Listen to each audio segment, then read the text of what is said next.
ऐसे करो ना विदा। बस करो बस करो, अब इतना अनर्थ ना करो, इतना अनर्थ ना करो बच्ची के साथ। प्रायश्चित करने के लिए ये आवश्यक है कि करना होगा। अरे शरद बेटा, इन्हें समझा दे, ये अन्याय है।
चल मौड़ी, आगे बढ़।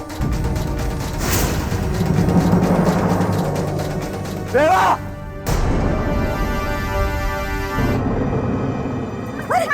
शरद नहीं, शरद नहीं, शुद्धिकरण के नाम पे मेरी बात सुन। कसम है तुझे, तू कुछ नहीं करेगा, कुछ नहीं करेगा, कसम है। शरद, शरद पैर पड़ती हूँ तेरे में, होने दे, मान जाओ शरद, मान जा रे, हाथ जोड़ती तेरे, मान जाओ।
क्या कर रहे हैं आप लोग?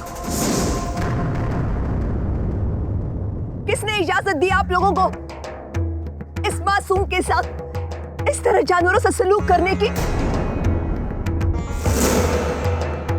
खबरदार, अगर किसी ने इसे इस सजा से गुजारना चाहा, अंजाम का जिम्मेदार वो खुद होगा।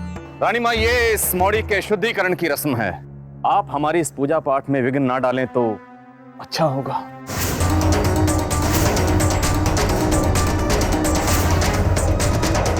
पूजा?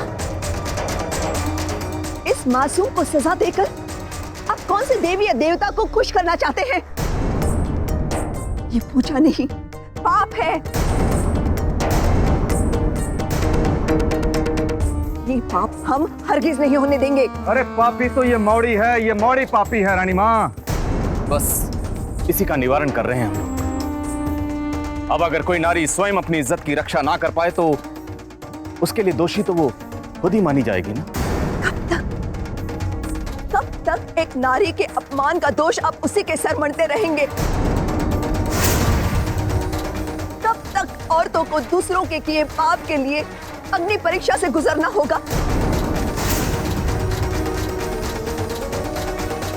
इस मासूम का मान उस राक्षस ने अपनी हवस के लिए तार तार कर दिया और आप इसी को सजा दे रहे हैं।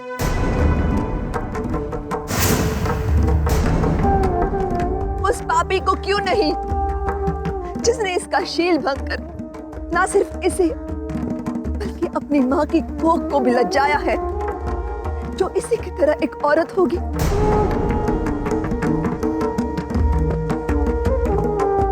हम तो कहते हैं कि आप सब पापी हैं।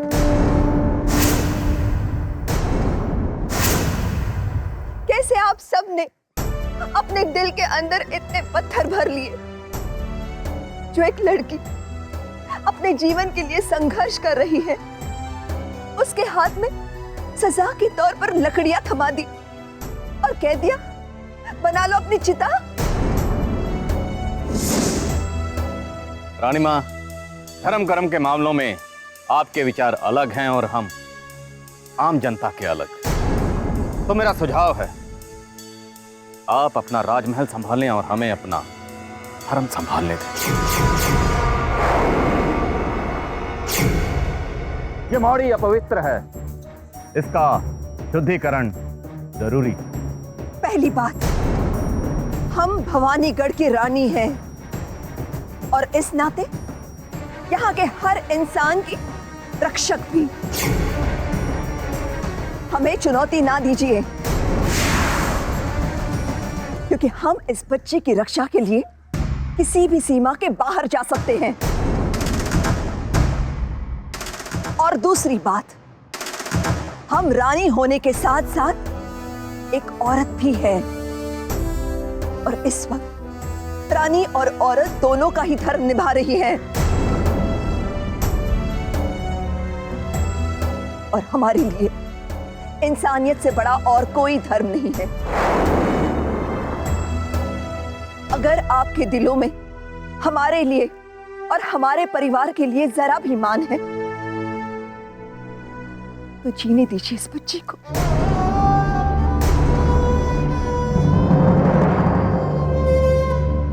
ये आपकी ही बेटी है, पोंछिए इसके आंसू और स्वीकार कर लीजिए इसे।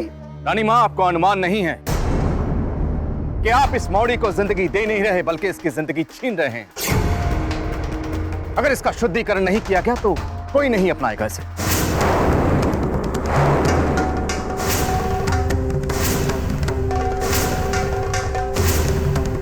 फिर बैठी रहेगी ये उम्र भर कुंवारी अपने अंधे पिता के घर एड़ियां रगड़ते हुए।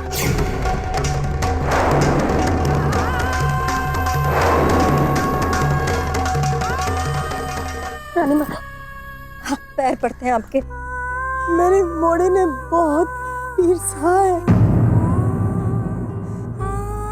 लेकिन और कोई रास्ता होता ना तो ये माँ अपनी मोड़ी को ये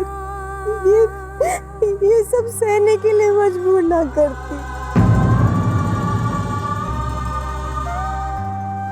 रानी माँ, ये शुद्धिकरण हो जाने दीजिए, क्योंकि इसके बाद ही मेरी मोड़ी को उसकी खुशियां वापस मिल जाएगी ना। ऐसा भी हो सकता है रानी माँ कि उसके बाद उसका जो रिश्ता टूट गया था वो फिर से बन जाए, उसका घर बस जाए। मेरी मोड़ी ये होने दीजिए।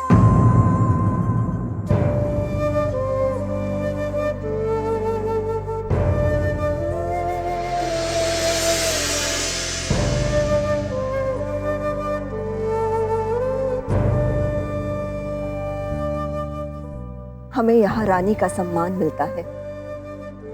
आज तक भवानीगढ़ के लोगों ने हमारे सामने हाथ जोड़े हैं,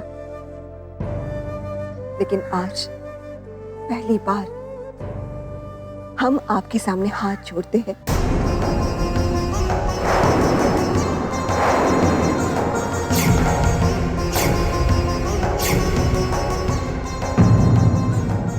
और पूछते हैं कि इस बच्ची की जगह अगर आपकी बेटी होती तो भी क्या आप इसी तरह खामोश खड़े रहते जैसे कि आज खड़े हैं? बहुत सजा मिल चुकी है इस बच्ची को,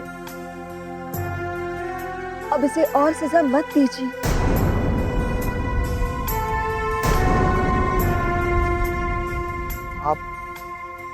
आप रानी माँ है हमारी। आपका यूं हाथ जोड़ना शोभा नहीं देता।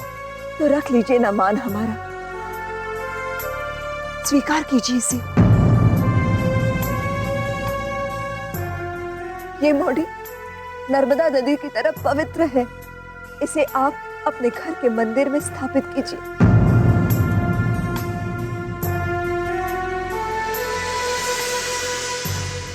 इसे स्वीकार करके आप सिर्फ इस पर ही नहीं, हम पर भी बहुत बड़ा उपकार करेंगे।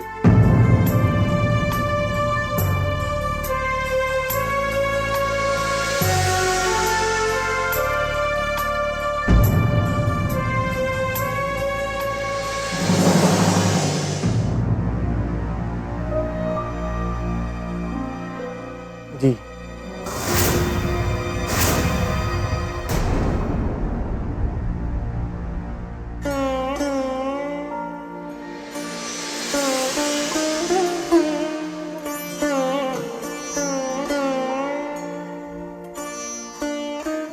धन्यवाद आपका।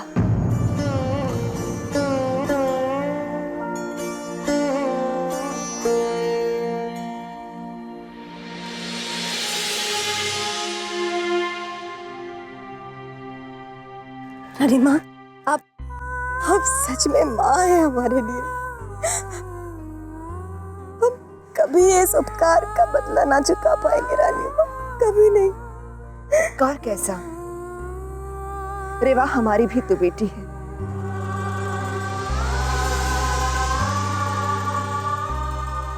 रानी माँ, हम आपके ऋणी हैं, ऋणी आपके।